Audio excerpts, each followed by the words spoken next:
Hello, this is Dave. I thought I'd make a quick video to tell you not to give in, not to despair and never give up. Now that might sound oddly non-specific, but we're at war. But it's an asymmetrical war using different tactics that are unrecognisable as war. It has to be said that we lost the last battle, and that was COVID. And our casualties were enormous. Millions have died and millions more will continue to die, not of the so-called virus, but of the vaccines. And now we're in the midst of the next battle. It's essentially a siege, an economic siege. In ancient times, an army would lay siege to a city by surrounding it and cutting off all supplies of food, water, medicine and all other necessities to force their opponent into submission without the need to fight. Today, our adversary is using the same methods, just repackaged, rebranded and represented to us as an organic and naturally occurring event. They're calling it the cost of living crisis, as if that's actually a thing. But is it? In the midst of this crisis, are the birds panicking? Are the foxes worried? Are the badgers committing suicide? No, there is no cost to live on this earth. The earth is abundant, is always giving and renewing itself. This is an engineered artificial crisis. It might seem like these events are occurring naturally, and the reason that you are failing is because maybe you're not earning enough, or your job isn't good enough, you haven't managed your finances well enough, or perhaps you're not working hard enough. But none of this is true. This has been intentionally manufactured to drive you into debt, confusion, desperation, and even suicide.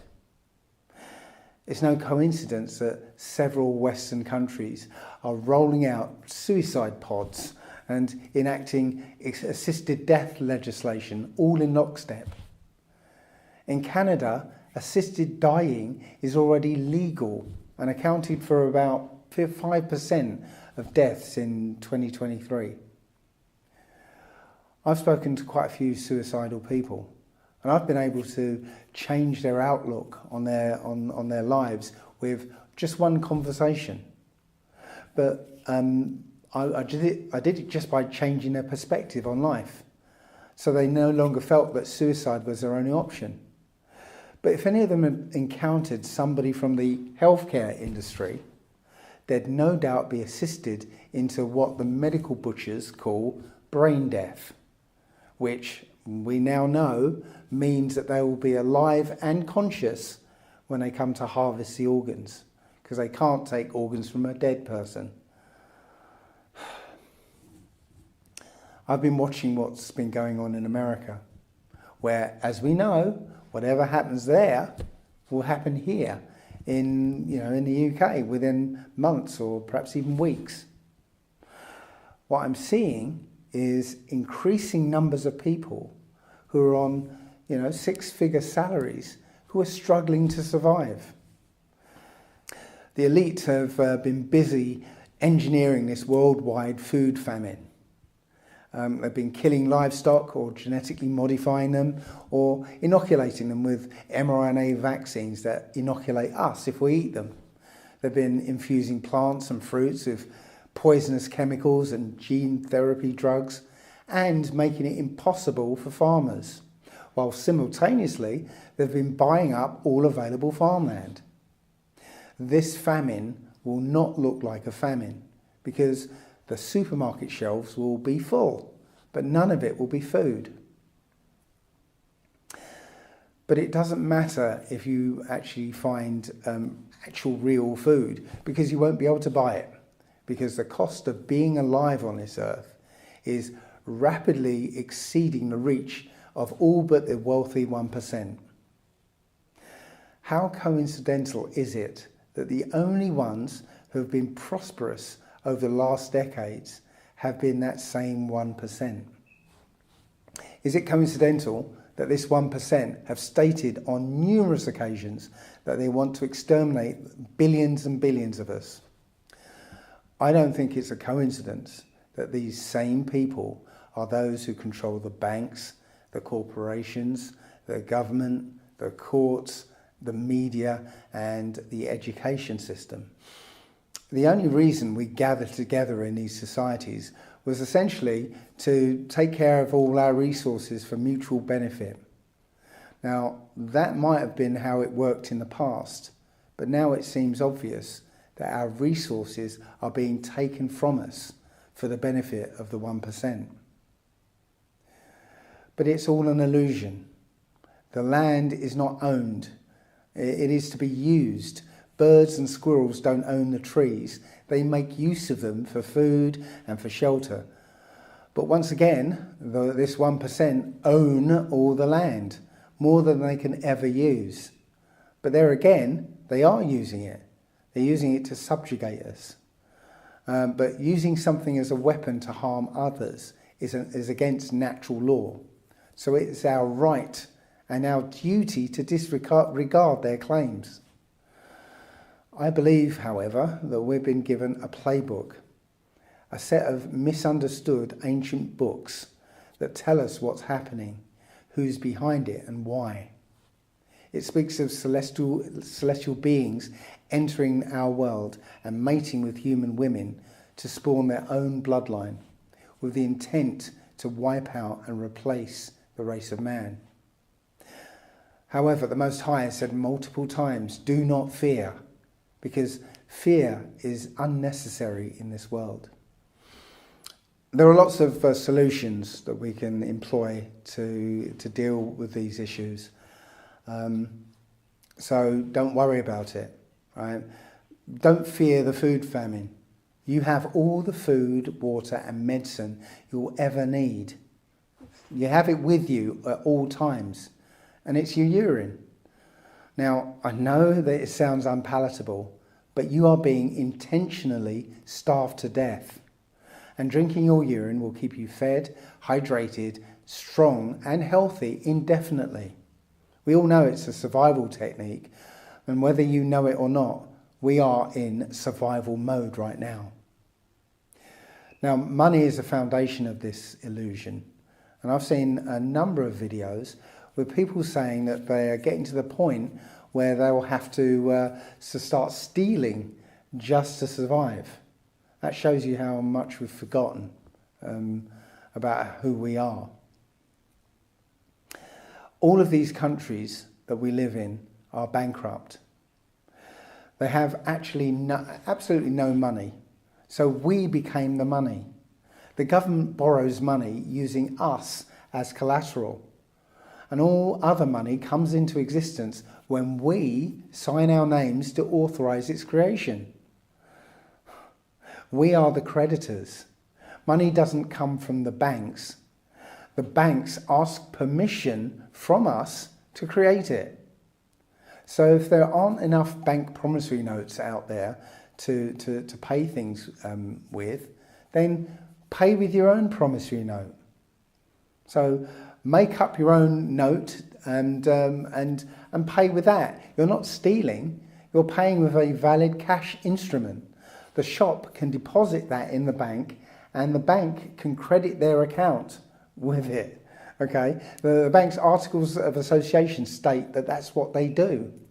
Right? They just don't want to do it for you. You don't have to pay council tax for any reason whatsoever. Okay, because there is no law saying that you have to pay it. Don't pay for water. Instead, charge them your fees for making the water that they supply drinkable, and tell them that you'll pay their charges if you pay yours, or you'll pay their charges if they pay yours. Don't pay for their made-up fines and penalty charges, because they're all based on rules that don't apply to you. You can't be imprisoned for not paying, only intimidated and threatened by toothless enforcement agents. Don't let their fear tactics change who you are or how you live your life. Don't lose heart. This is an utterly wicked world, dripping with evil. But most can't see it because their minds have been slowly conditioned to accept it. We have elites drinking the blood of terrified children. Computer chips made of living human conscious brain cells. Children sexualized and brainwashed into changing their genders by depraved drag queens. We've got planes spraying poison in the skies every day. We've got defibrillators in school playgrounds. Baby dismemberment facilities, organ harvesting from living people, suicide pods, etc., etc., etc. It's a nightmare that we have to struggle to wake up from. But waking up is what's happening today. Right? What we need to do, the only thing we need to do, is to say no. Yeah, there's a meme out there, and the people said no, the end. And it's true. All we need to do is say no. We're not going along with it. And just don't go along with what these governments say. I mentioned about the Nephilim, the children of these celestial beings and human women. They're still around today, and they hate humans, which is why they created these inhuman systems and societies around us, because they hate us and they want to exterminate us. That must be obvious to people now. It is obvious. I said, maybe you wouldn't have seen it because it got censored. Back in 2020, I made a video and I said when COVID started that this is either the dress rehearsal or this is the end game. And within a week or two, I put out another video, again censored, that I think this is the end game. Right? It's not the dress rehearsal because we've gone past the point of no return, and that is the case. We can see them rushing, and that is the case. We can see them rushing ahead to try and get their systems in place, right? To actually do the final culling of humanity, right? Because that is the end game. Right? The COVID thing, right, was to take out, I'm sorry to say, take out the weak and the stupid. Right? Now those who didn't fall for the for the jabs, the poison jabs, they're to be herded into smart cities, controlled economically, and then disposed of in a sort of methodical fashion. That's the end game. And unfortunately, it's all been put into place at this point, at this time. But as I said, the answer to this is to not go along with it, right? And it might be hard, it might be very difficult because we've been conditioned to accept the way this society works, so we can't really see any alternative. But here's the thing. The architects of this system, these Nephilim, they are left-brain thinkers. They don't really have this facility that we have, which is this right-brained, sort of heart-based way of seeing the world. I've spoken in other talks about the fourth dimension. The right-hand side of our brain and our heart literally connect to the fourth dimension. And that's where ideas and creativity comes from. But these Nephilim, right, don't have that access. They can only think logically. And the problem with logic is that you can only think of things in terms of things you already know. So while they can put their left brain systems into place, it will never account for this ability that humans have to come up with creative solutions to their systems.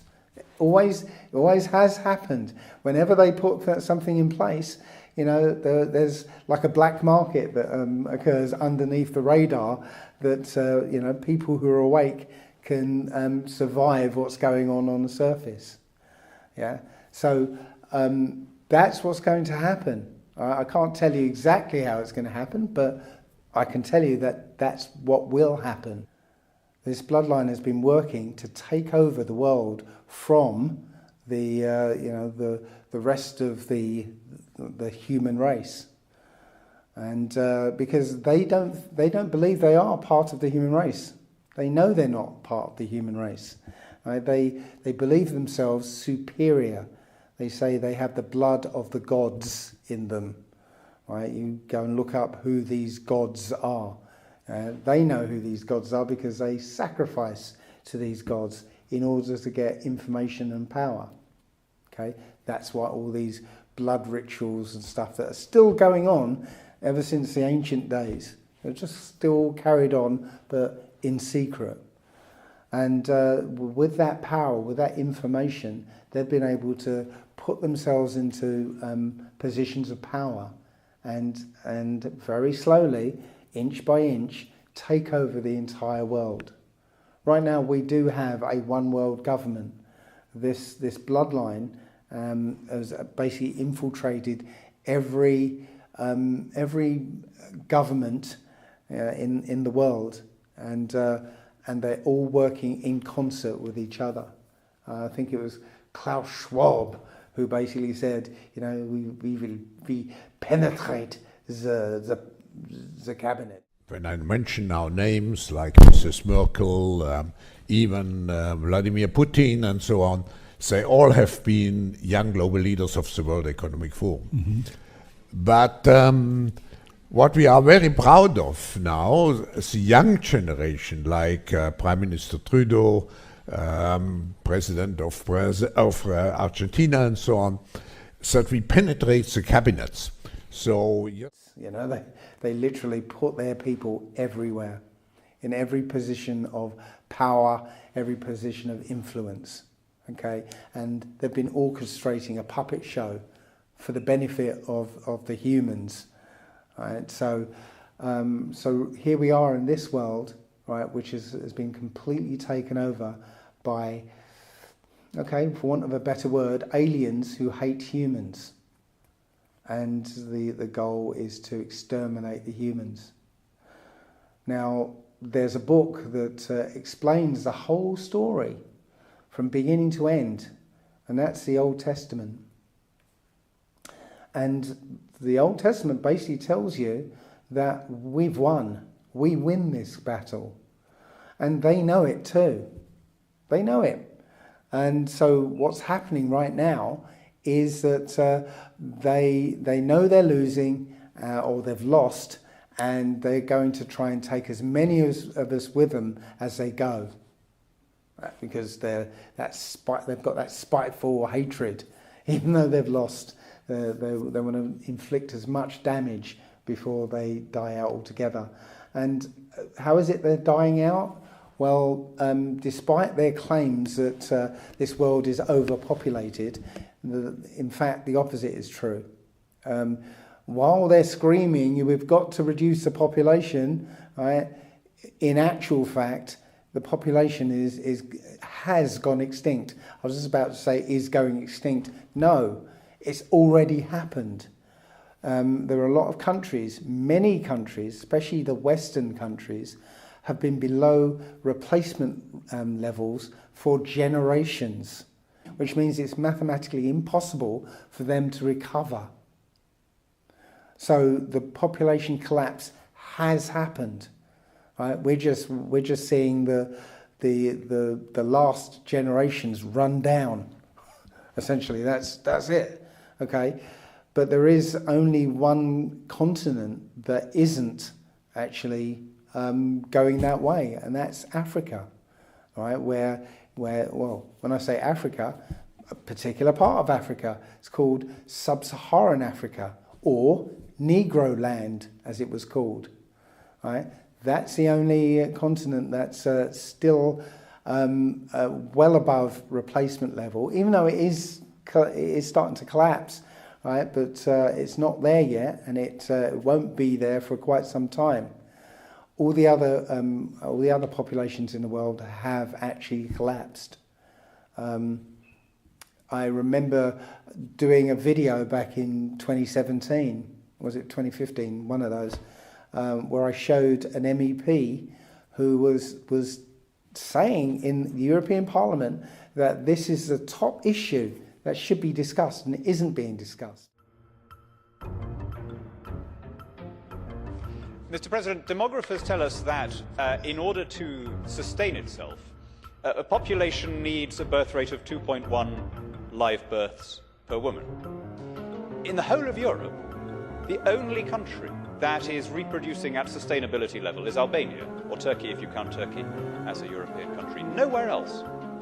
Europe, including European Russia, is scheduled, according to one UN report, to lose 100 million people over the next 40 years.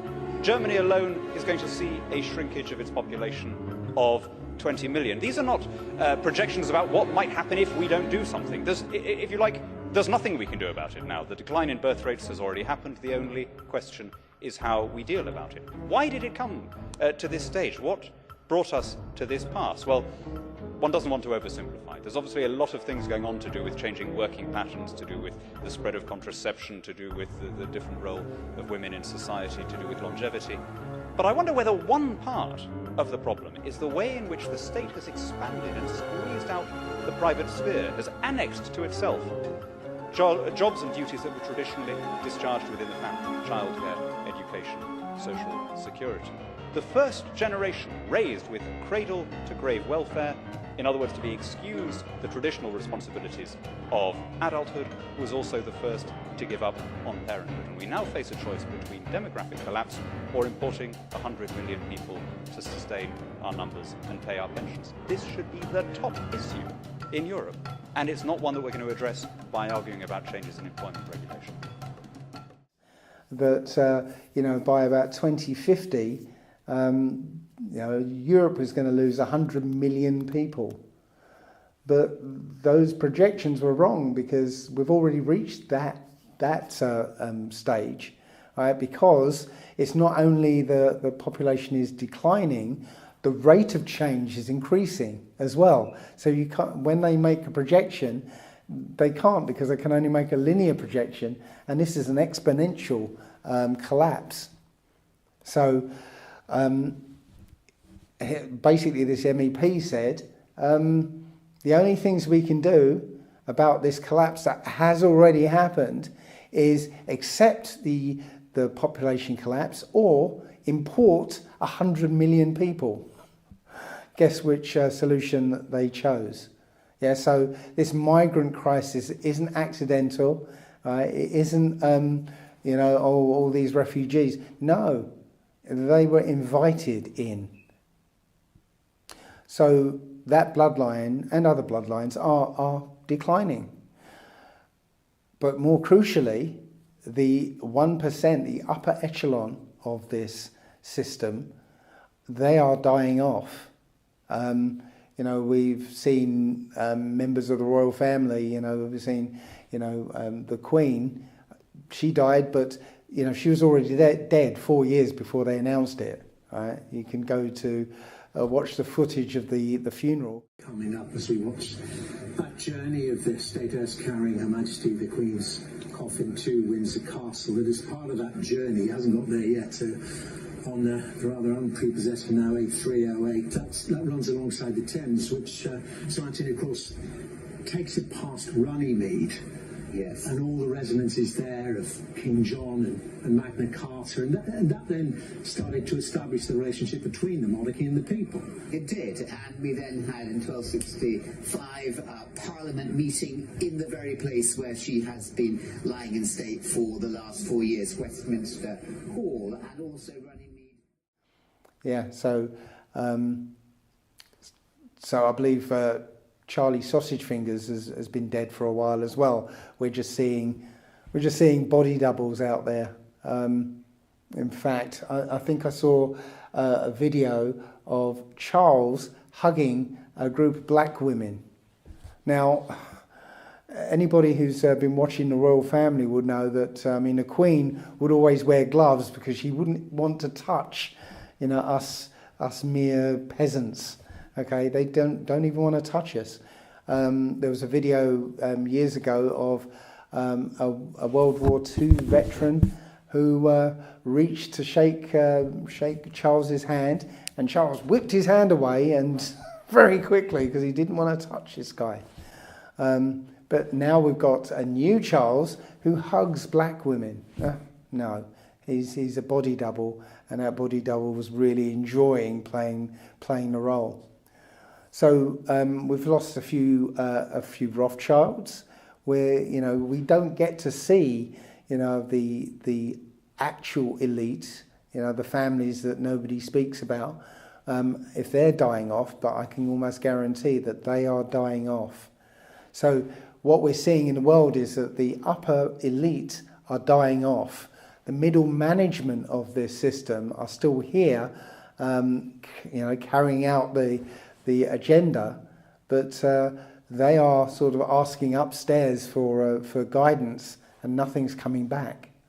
So this is why I think they've run out of ideas, and they're rushing to get everything into place because they're not getting the guidance.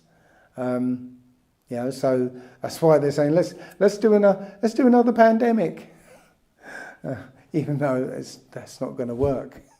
So, as a good captain says, the line must be drawn here. This far, no farther. Because if we let this continue, then our lives will be unrecognizable. They'll be worse than the totalitarian, you know, idea, the archetype that we've seen in 1984 and Brave New World and all that. It's going to be worse than all of that. It's going to be worse still for our children, and if there are any, our children's children. But you don't have to listen to crazy conspiracy theorist Dave, bloke from Basildon. No, you can just go and look at China, because they've already got this system in place. They let the digital ID slide through. Now they've got the invisible cashless money system and the social credit system. And you can see what's happening to the Chinese people in real time. They didn't go broke, they got deleted. In China, tens of thousands of young people are suddenly homeless, not because of money, but because the system erased them. Imagine a society where everything you do, everything you say, and everything you buy is controlled and evaluated by the authorities. This is what the Chinese Communist Party calls social credit. By using the mechanism of social credit, we'll be able to establish a blacklist of people and create a system of punishment that will be based on a scientific theory. These punishments will serve as a whip to rebuild moral values. Our society needs it. The country's social credit system decides who's trustworthy.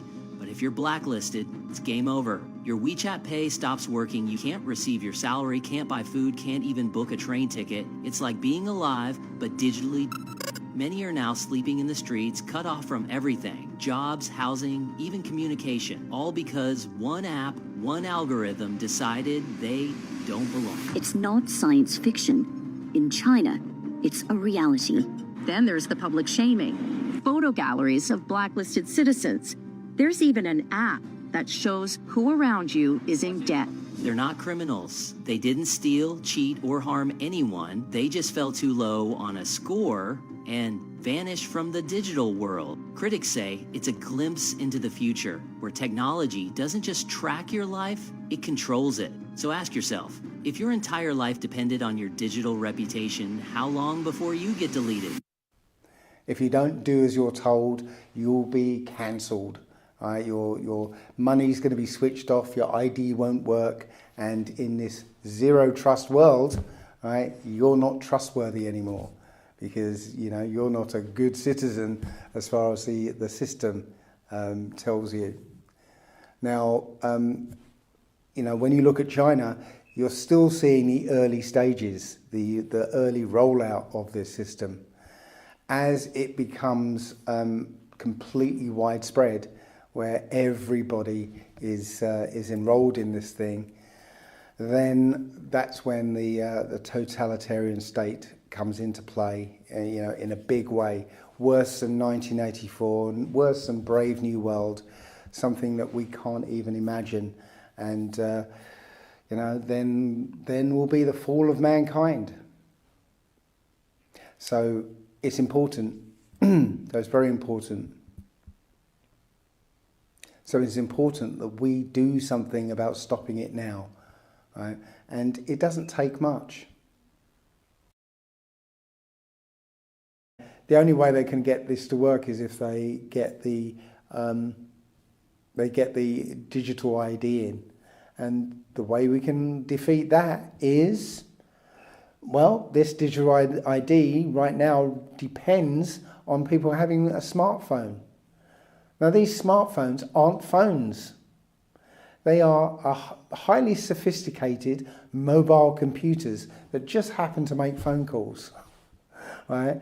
So they will be the vector of putting you into this digital ID prison. It'll also be where your money's going to be stored, and how your social credit will be sort of displayed to you. All right. But if you don't have a smartphone, right, you have. I wish I had my Nokia with me. Got a little Nokia that barely makes phone calls and texts. Right. I don't need anything more than that. I've got a laptop. Right. If I need to go on the internet. I've got a camera which I'm recording this on right now, I use the phone to make phone calls, and that's it. Okay, but if you don't have a smartphone, well, how can you pay with your phone? How can you ID yourself with your phone? If you don't have a smartphone, so. To beat this, just requires you not to fight, not to march, not to riot, but just to say no, just to see where this is going and just not comply with it. Yeah, again, it might be difficult if you're not used to going up against authority, but this is the time. This is the only time to fight back. Right, and withdraw your consent, because all of this requires your consent. So just say no. Thanks for listening. You will get a digital ID, but what if we do? Imagine if the whole of the UK decided not to sign up to the mandatory digital ID. Here's what would happen in the first 30 days, and by day 30, that's when the story really begins. The rollout begins and nobody signs up. Billions are expected overnight, but online portals sit empty, mate. The press call it a national act of defiance, and the government are just sitting there looking shocked. Pharmacies go off book, doctors start handwriting notes, employers pay cash in hand, benefits freeze, universal credit, pension, child support, but communities rally. The state may hold the money, but people take care of their own. The media splits. The Mirror and the Independent call it sabotage, but independent outlets call it for what it really is, a proper strike. Here goes Keir Starmer on the news saying, parents should be thinking about their children. To the public, that man just sounds desperate. 4 month in, the refusal holds. System stalled, the economy bleeding, and the government cut off by the people. Turns out making digital IDs mandatory wasn't a strength. The whole system collapses the moment people stop playing along.